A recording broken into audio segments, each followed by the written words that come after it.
I heard the beginning, we started off with the OH.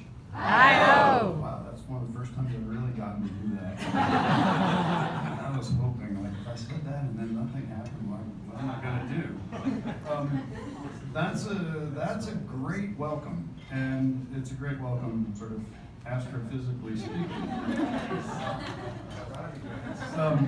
OH is, of course, hydroxyl. Hydroxyl is a molecule found frequently in space from the source of the first masers. Maser is kind of like a laser, but it's a microwave equivalent, and it occurs naturally in space. We have yet to make a laser pointer out of it, but it's a key volatile component of material that we think is deeply buried in the shadowed craters at the poles of the moon, and which we hope to mine someday for water and rocket fuel. Io, which you see over there on the right-hand side, is of course one of the most fascinating of all the worlds in our solar system. It's one of the 4 Galilean satellites of Jupiter that Galileo was able to see when he turned his spyglass to the sky. And it is the site of the first active volcanism found anywhere in the solar system other than Europe. You might remember, if you're old like me, you know, this discovered by a woman, first flyby of Jupiter, and suddenly peering at this data coming in at 3:30 a.m. without the benefit of White Castle coffee. Suddenly she's like, oh my gosh, there's a volcano. There it is, right there. You can see it with a telescope or a good pair of binoculars, along with Europa, Ganymede, and Callisto. These 4 satellites are arranged across in their own little mini solar system. So that's my OHIO space greeting back to you.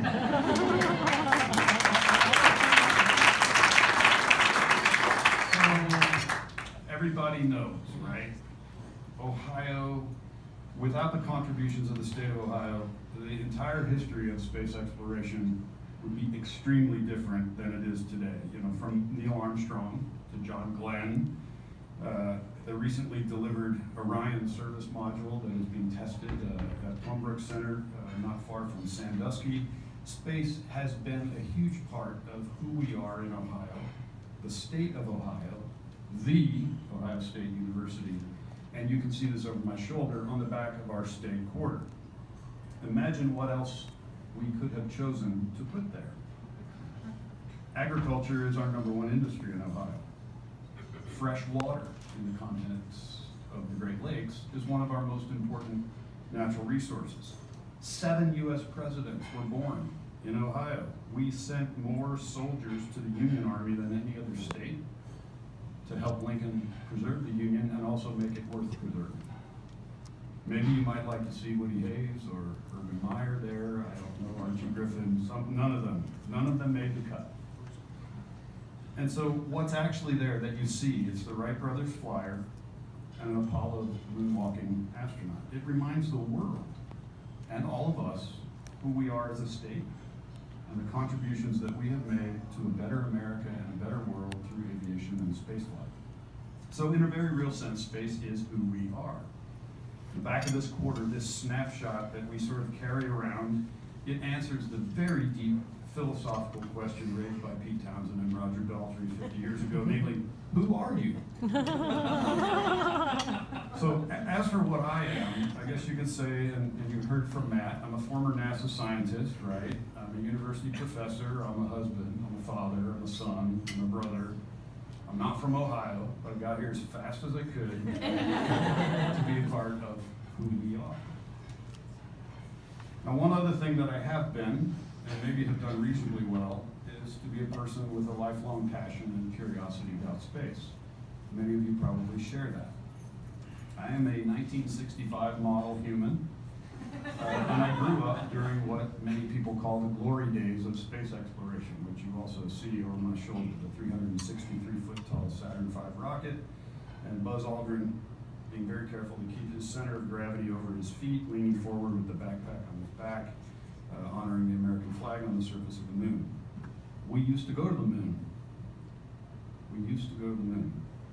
Saturn V was flying. Budgets were at an all-time high, 4.5% of of the federal budget, perhaps. Neil Armstrong made one small step for a man, one giant leap for mankind. In my lifetime, because of hard work, a lot of luck, and perseverance, I've been able to participate for 3 decades or more in what we call civil space exploration, flying instruments and people in space to learn about ourselves and the universe and how it works. And this is not a small endeavor. In the United States, every year, we spend about $20 billion of taxpayer money on civil space exploration in the form of the NASA budget. And by any measure, that is a huge amount of money, and yet it's less than 1/2 of 1% of the total budget of the federal government. Why in the world do we do this? What's the point of the activities we do in space? And I think there's really only 2 questions that we ask ourselves. We do all of this for 2 reasons. The first is to answer the question, what is the nature and workings of the universe? And the second question, I think, is, are we alone? We're not alone tonight in this room, but are we alone? Is this it? So I think to explore this first question, how the universe works, is to explore one of the greatest, most expansive, and wondrous inquiries possible. I just finished actually reading the Quran. So, right? In there it says, I created the heavens and the earth to reveal the truth. So many people would think that perhaps astronomy and astrophysics is indeed a spiritual quest. You can't look at a Hubble picture behind me and not feel something. We don't put Hubble pictures on our refrigerator because we're very interested in the gas dynamics of H2 regions and ionization from the ultraviolet light from OB stars. We put it there because it's a beauty. It speaks to us in symbols or beyond language, something deep inside of what it means to be a human being. In the universe, there's beauty and order and mystery and expanse and wonder. And maybe the most important thing about the universe, as Einstein noted, is that we can understand some of it. We can actually understand it. Throughout human history, we've come a very long way in our growth of this understanding. Once we thought we were the center of it all. We now know we're not at the center of anything. We're not at the center of the solar system. We're not at the center of the galaxy. We're not at the center of the local cluster of galaxies. In fact, the universe itself has no geometric center as we think of it. Once thought to be static, now we not only know that it's expanding, but it's also accelerating as it expands. As time goes on, it's flying apart at an even faster and faster and faster rate. Once thought to be composed only of matter and light, we now know that matter and light are the smallest components of the universe. Dark matter and dark energy are the dominant contributors to the makeup of the cosmos. And this gradual uncovering of the greater truth about nature and the workings of the universe is never done, it's never complete, it's an ongoing process. It happens, much like many people's college career, with struggle, perseverance, and patience over a lifetime or indeed many lifetimes. We build our knowledge in community with others, learning from their observations, testing our own, sharing our insights, our wisdom, and our language. And if there's one thing that we can take from this ongoing journey, the never-ending process of the universe, I think it's humility. Even a small understanding and appreciation of the true nature of the cosmos is an antidote for human pretentiousness, artifice, disdain, cruelty, and weakness. So I have brought with me tonight something very special. It's called the sun. Notice its glowing orange color. May I have a volunteer? Okay. Sandy has volunteered. Careful, it's hot. Okay, so the sun, I don't think I have to explain what that is, but if you'd like, I could, is about 800,000 miles in diameter, and it's about 93 million miles away. So we're going to help Sandy. And Sandy, that's the sun. And I'd like to know if I could relocate you to the back wall here. You can move your chair, I just want you to hold the sun. Can everybody see Sandy? Okay. Now what we're going to do is to give ourselves an idea how big is the cosmos. Sandy holds the sun in his hand. You don't have to hold it up because your arm's going to get tired because they're not going to get all the questions right. So, no A students in this room. No. So I want to ask a question. If that's the sun on the same scale, roughly 8 inches across, how big's the Earth? Soccer ball? Golf ball? Softball? What do I hear? Grain of salt, grain of sand. Okay. I brought an oversized model of the Earth here. See? This is a peppercorn. Okay.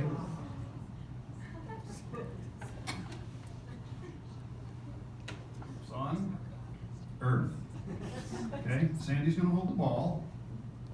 And you're going to go stand where you think the Earth should be so that we have the right scale. Okay? We're building a scale model of the solar system.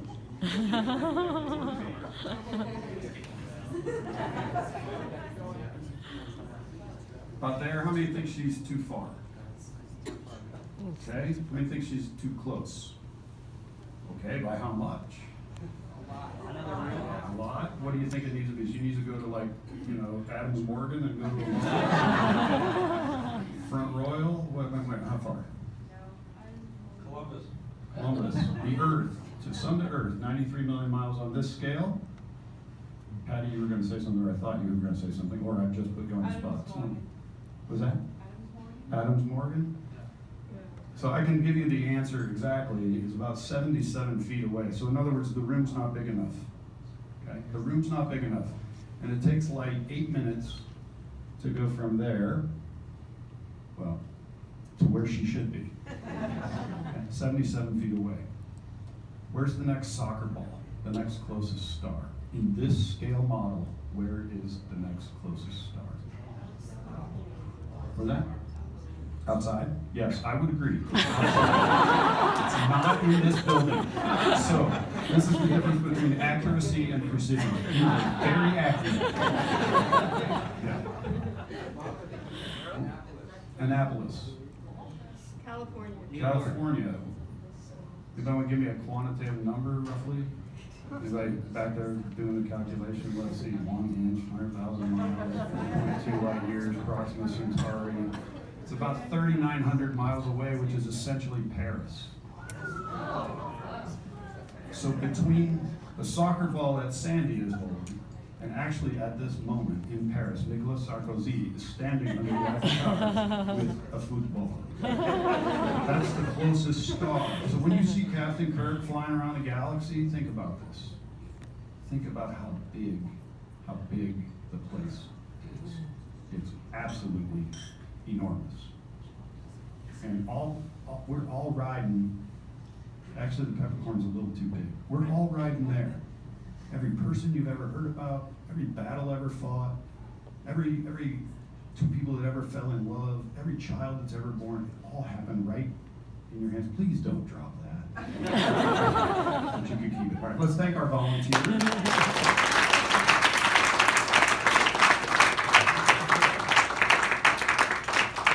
So when you get a perspective and a window into how big and complex and wondrous the universe is, I think it's humbling. Okay, good, we're safe, we're on the table. But if this were it, if this were just, gaining a more clear window into the physical and our temporal relationship to the universe, we might get a little afraid. And that's it, that's it. The next soccer balls in Paris. In between, there's nothing. We might be afraid at the scale, the power, the complexity, like why? Humanity is sitting on this little tiny small corner of the universe, and in 4.5 billion years it won't even be here. But I think there's also hope. take hope from several facets of the first question. First, our growth in understanding the nature and the workings of the universe has really, really deeply and profoundly improved the quality of our existence on that little peppercorn. The most esoteric things about how the universe works, we use them in our daily lives. So here's an example. This is a train station not far from the center of Berlin. And about a century ago, a man was riding on a train. Talk about pedestrian experience, riding a train in Germany. It's on time usually.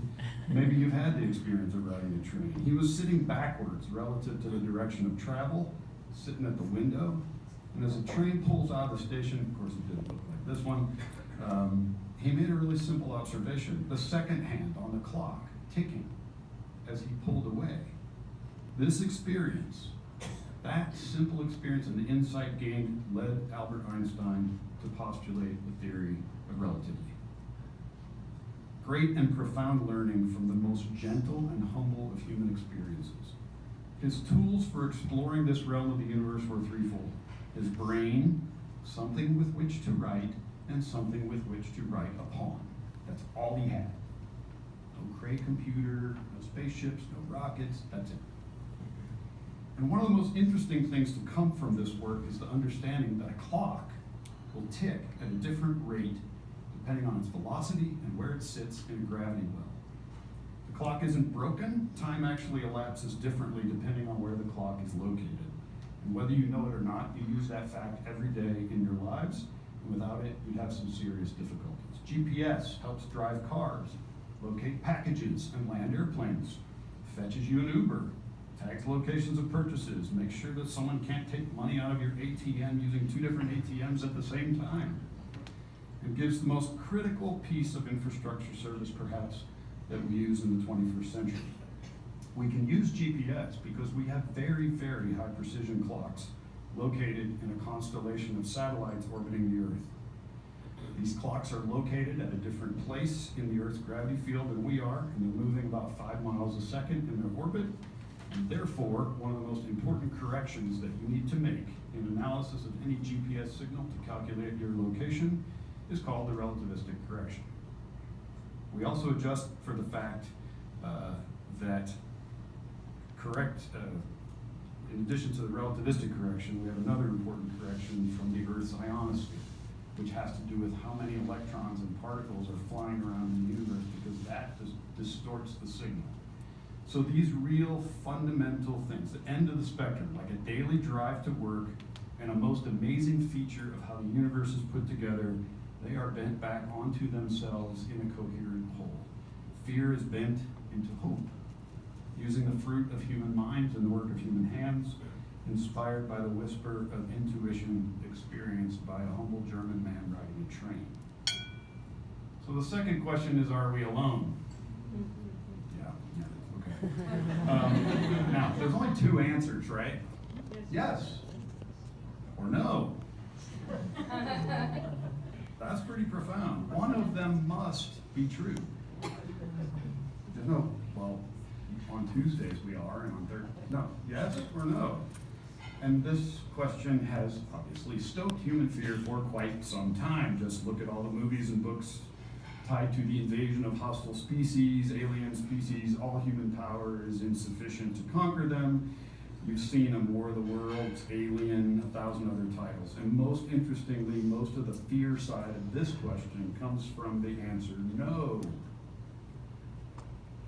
Not yes. No, we're not alone, and they're horribly evil, I'm afraid. I say this because for me, the more fearful answer is not no. The more fearful answer for me is yes. If it's yes, I'm afraid. Yes, we're alone.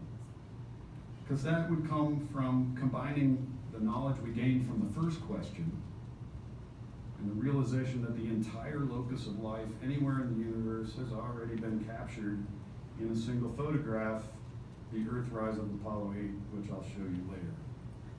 Why only this little tiny place that Kaylin held in her hands? Why? That makes me afraid. With billions of Earth-like planets out there, we've discovered thousands. And many, many of them already found, why only here? Why, knowing that there was a time when the earth did not exist, and there will be a time when it does not exist, why the transient nature of all of us on this little thing? Is that an accident? I think faith might be called on to play an even greater foundational role to help us move from fear to hope. And for me, the exciting and hopeful answer is no, we're not alone. And I think it will be very likely that in all of our lifetimes, that will be proven, if not even in the next decade. And the answer is not going to come in the form of these kinds of monsters and intelligent alien beings with spaceships and phasers and evil intent.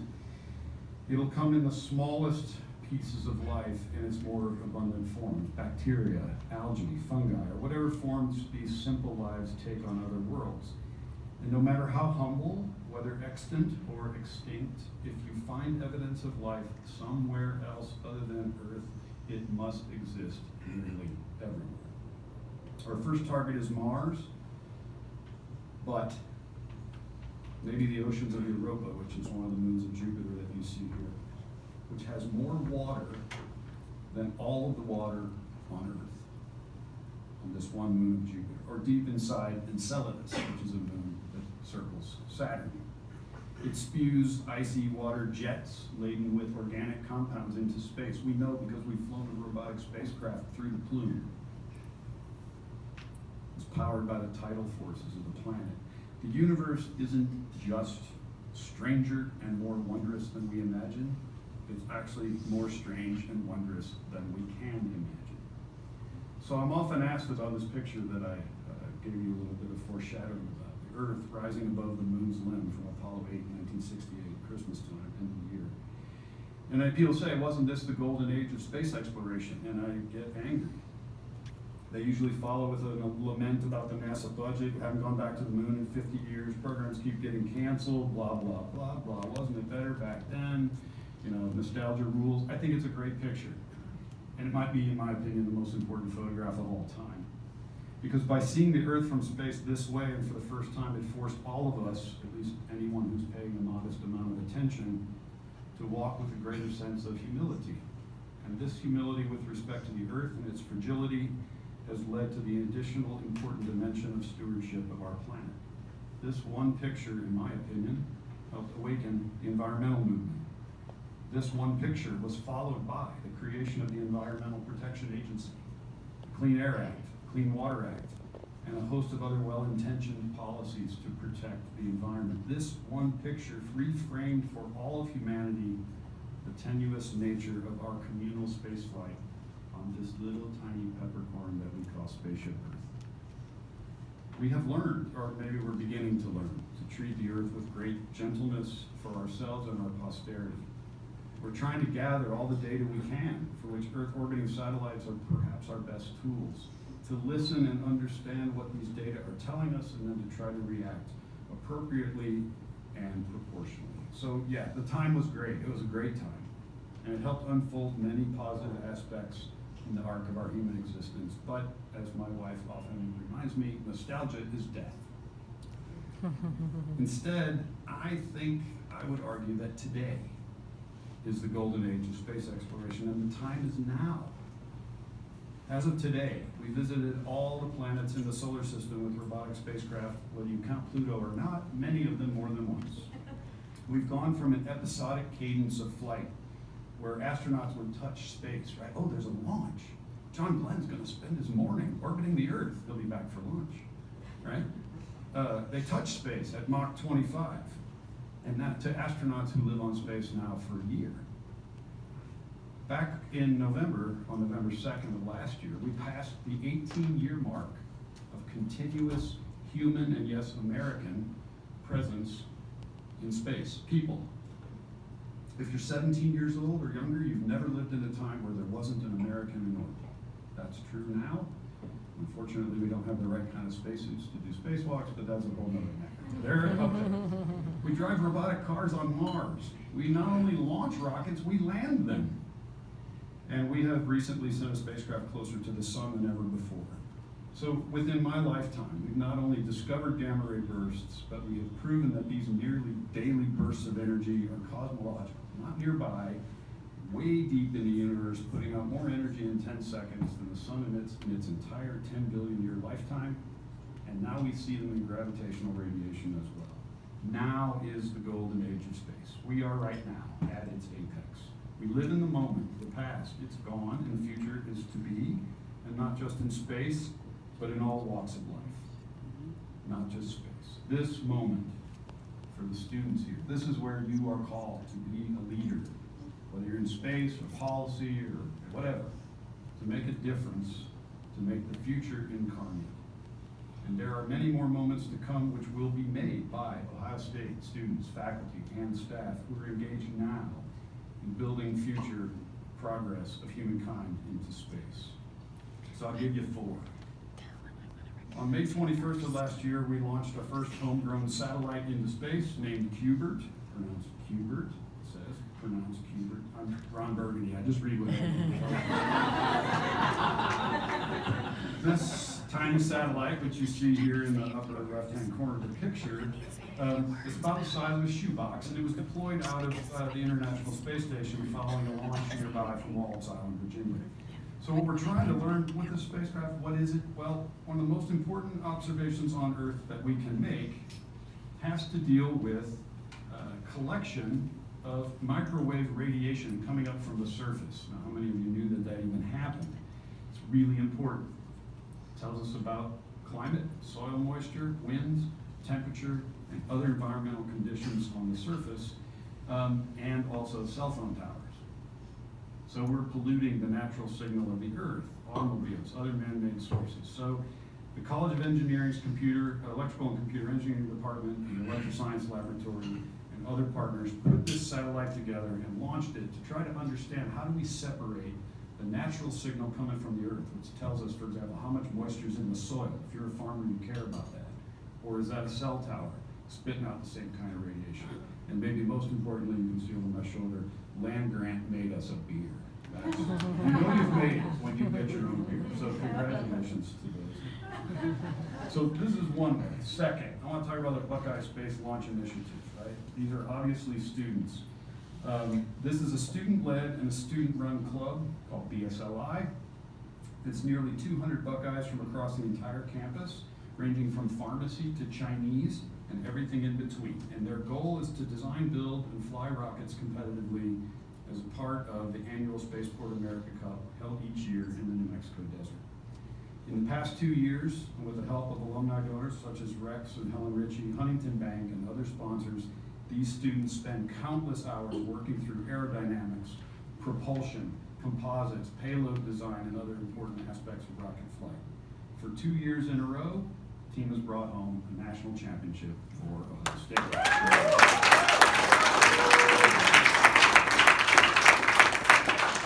Actually, it's an international championship because there are 75 teams from around the world doing this. They learn by doing, excel through competing, and they go forward to work at places like NASA Glenn Research Center, Cleveland, Wright-Patterson Air Force Base, Blue Origin, SpaceX, Boeing, Lockheed, Raytheon, Aerojet, Rocketdyne, and more. Tomorrow's space vehicles will be built by Buckeyes working in BSLI today. Let me point out 2 who are here. On the very left, you see Joyce. Joyce is an African-American woman majoring in ballet and, dance and mechanical and aerospace engineering. She is fully certified to design for solid rocket propellants. I have to think through this. She is in charge of everything that makes the rocket go, and this summer she'll be working at Blue Origin.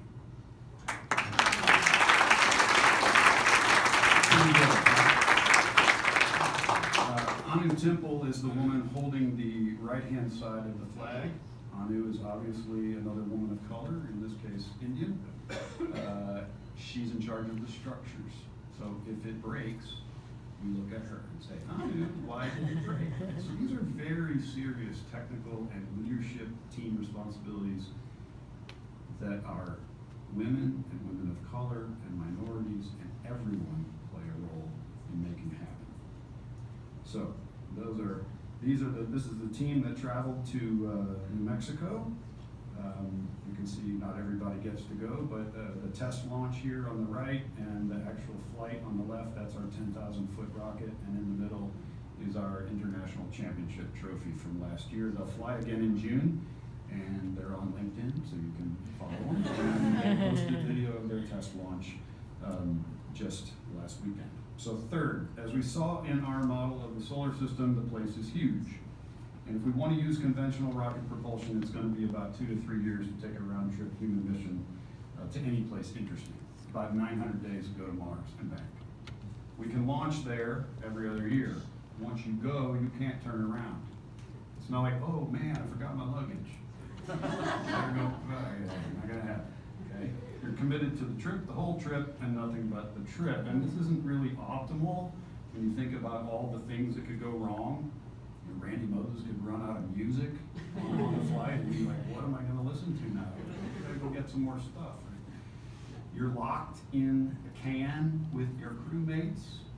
That might not be fun. And the amount of radiation that you might absorb spending that much time in deep space, you gotta find a way to go faster. So one of the things that we're trying to do, this is the third and the fourth, is to begin the early research and technology to change this through the development of nuclear thermal propulsion. Unlike the nuclear rocket engines that tested and developed but not flown in the 1970s, we're trying to design an engine that uses a much safer and much easier to handle low enriched uranium fuel, which simplifies the costs, simplifies the logistics of the launch, enables us to use a fuel that's not possible to be turned into a weapon, and can provide trip times to Mars measured in weeks, not months. NASA is already working on this technology. I've got meetings this week on the Hill and with others about it.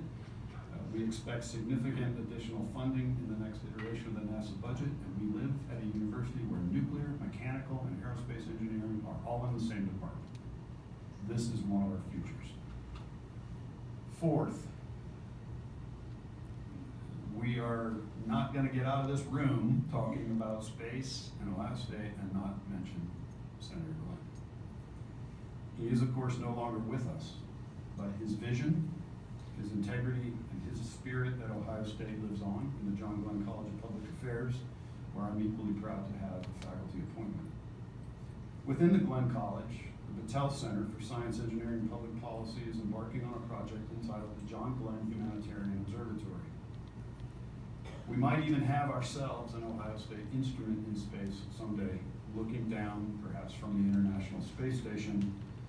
This is actually much more. With nearly 300 students affiliated with the Battelle Center, we are working very hard to build a living tribute to Senator Glenn's career, integrating spaceflight endeavors, and specifically the ability to look down from space, which he did with his own 2 eyes, to generate positive social, economic, educational, and quality of life outcomes for people on Earth, just as Senator Glenn himself did. The use of science, technology, engineering, and real data to create positive outcomes through informed and judicious public policy. The John Glenn Humanitarian Observatory program is in its early stages. However, we have some very exciting things going on. For example, Sam Malloy, who you see there, is pioneering the ability to track Ebola from space. I'll talk to you about that if you want. But time is running short. So my question is, what are we going to put on the quarter the next time? In the 2002 incarnation, we had the Wright brothers flyer and moonwalking astronaut. And so what is going to go on the back of the next quarter? I can't answer that exactly, sorry. But it's not Skyline Chili. It's not LeBron James. It's not Urban Meyer. It's probably nothing else that we can guess at the moment. It's not Pete Rose, not Warren Harding, right? But I think through space research, through science, technology, engineering, public policy at Ohio State, this is exactly what we're trying to figure out. Space is a huge part of our past, and I think it's going to be a huge part of our future. The possibility could be any of those 4 candidates I talked about on the quarter the next time. With our students, our faculty, our staff, and your support, we might land something not only on the moon or Mars, but we might also land on the back of a 25-cent piece during the Ohio Bicentennial in 2103. With your help and your engagement, the Ohio State University is destined to continue this great golden age of space exploration, not just to enhance the knowledge of the universe, its wonders, and our place in it, but also to improve the quality of life for every single person on the planet. Your choice to spend time here this evening is indeed, as I said, a great kindness. And I want to thank each of you for choosing to do that. I know many of you had to wade through hours of traffic. But most of all, thank you for being such an important part of the Buckeye community. OH,